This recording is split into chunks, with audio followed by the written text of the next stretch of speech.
You're watching Saturday Agenda. With me now, Labor MP Michelle Rowland and Liberal MP Josh Frydenberg. Thanks very much for your time this morning. We just heard some interesting stories from a couple of refugees. Michelle Rowland, the point that I seem to pull out of that was it doesn't matter what the government does, people are fleeing dangerous situations. Are we barking up the wrong tree here? Well, there's no doubt about it that people are in desperate circumstances, such as the guests who so graciously appeared on your show, and I congratulate you for showing us a bit of a human face of what we've been talking about. Quite frankly, if there was an easy policy solution to this anywhere in the world, we'd all be implementing it. Unfortunately, there's not. There are wars around the world, there are internal conflicts. More people are displaced now than I think at any time in the world's history. So there is no easy answer to this. What we need to do is work through what individual countries can do, what our obligations are, fulfil those obligations, specifically under the Refugee Convention. I think Australia it is a country that recognises it has international responsibilities. I'm pleased that under Labor we've increased the humanitarian intake from 13,000 to 20,000. We should be able to increase that even more. And as I go out in my electorate, I rarely meet someone who doesn't agree that Australia can do its part and play its part in the world.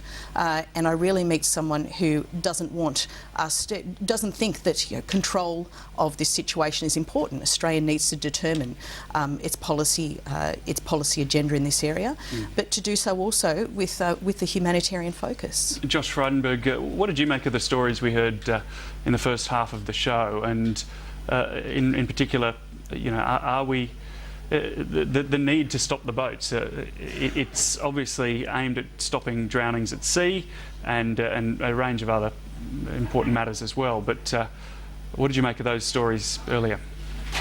Well, they're heart-wrenching stories to hear about the conditions that many people live in overseas. I mean, there is civil conflict, there is displacement of persons, and there are numbers of genuine refugees. But as Bob Carr, Labor's own foreign minister, said, a lot of the people coming to Australia recently are economic refugees. I mean, the largest group of people coming to Australia at the moment are the Iranians, and they're coming from Iran because of the international sanction regime that has been placed on Iran due to their nuclear weapons program.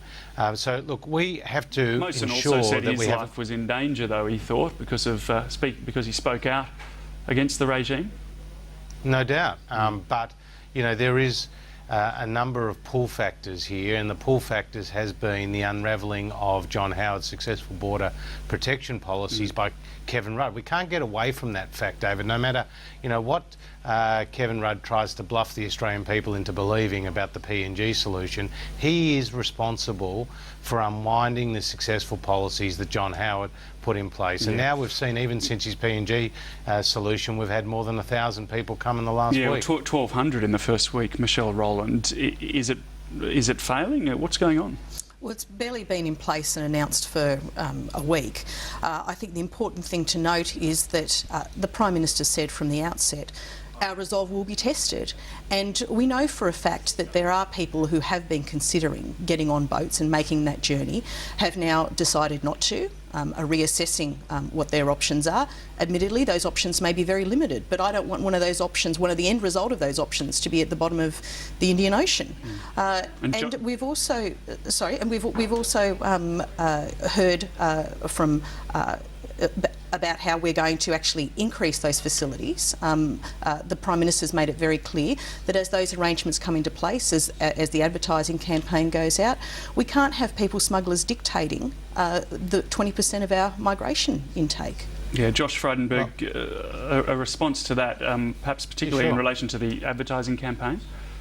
Well, it's ridiculous to be spending millions of dollars of taxpayers' money advertising in Australia because, at the same time the government's cut the resources of the Federal Police in Indonesia by 40%, the Australian Federal Police. I mean, that's the contrast. And, no matter how much Michelle huffs and she puffs, the reality is that in August 2011, Labor entered into an MOU with PNG for offshore processing. It took more than a year before they actually sent the first person over there. Now you've only got a capacity of 300 people on Manus Island, and we've had 1,200 people in the last week. And Labor wants us to believe believe this is an answer. Of course it's going to be gamed by the people smugglers. Josh, You've got even the longest-serving Prime Minister, Michael Samare in PNG, David, saying this policy won't work. And Josh, there's more holes in it than Swiss cheese. I want to move on to the budget, but I do want to ask you about Operation Sovereign Borders, which yesterday Kevin Rudd labelled Operation Whatevs. You put a three-star military commander in charge of the asylum seeker issue, but as Laurie Oakes pointed out this morning in his column, the coalition essentially ignored a four-star general in the form of Angus Houston, his recommendations to the Houston panel. Well, we know there were lots of issues there with the Malaysia solution, and you know, we believe that this Operation Sovereign Borders is actually going to ensure a more coordinated approach to this issue. We're going to bring, 15 agencies under the control of a three-star general. It's based on what has happened before in terms of chain of command with, the intervention in the Northern Territory with the response to the floods.